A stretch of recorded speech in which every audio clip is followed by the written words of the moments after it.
Alright, this is a quick, sort of silly video on how to help people who are going to install the RX8 Performance Shift Kit Detent. I don't know what exactly it's called, but it helps to really help that when you're really racing hard, these little pieces of metal here and here, when you're shifting forward, give you a nice solid stop. See how it stops. So if you're really hauling you know what, it really stops the shift, so you're not pushing the lever too far forward.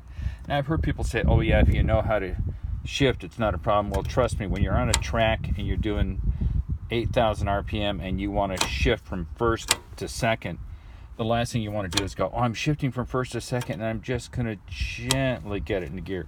No, you want to slam the thing.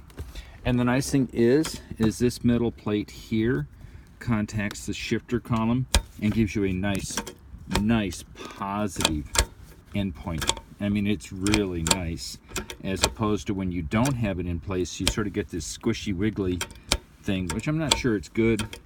And then got 5th and 6th, you've got the lockout plate for reverse.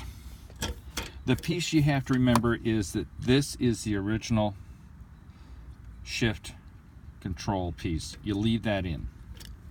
And then you'll see this rubber piece here, which is part of this original shift plate, which comes from Mazda.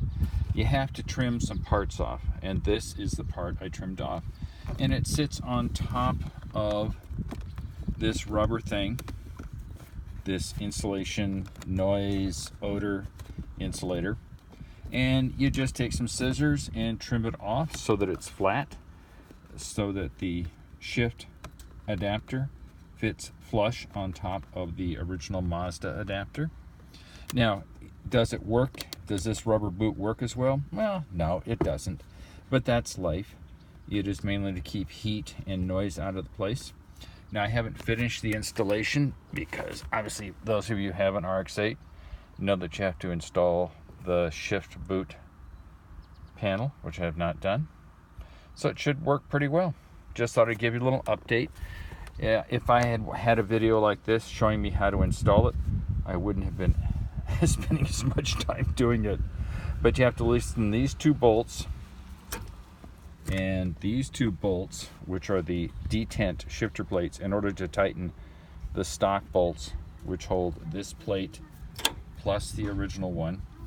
Now, this original one's important because it gives you the shift lockout for reverse.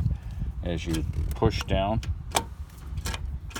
you can see this little piece of metal here. Sorry, the lighting isn't very good. And if you don't have it in place, you can actually shift into reverse. A bad thing. It also makes it 5th and 6th very hard to shift into easily if you don't have this original Mazda plate. So there's this plate, which you get from RX8 Performance, and then below it I have mounted the original Mazda 8 shift kit, which comes obviously stock with the car. The biggest issue, of course, is what I just pointed out, getting rid of the excess boot, the rubber boot, in terms of height.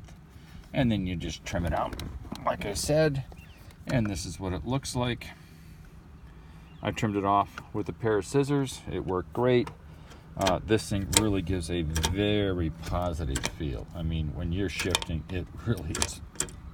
It's in gear. So when you're really hauling and you need to do a quick shift, it gives you a solid endpoint.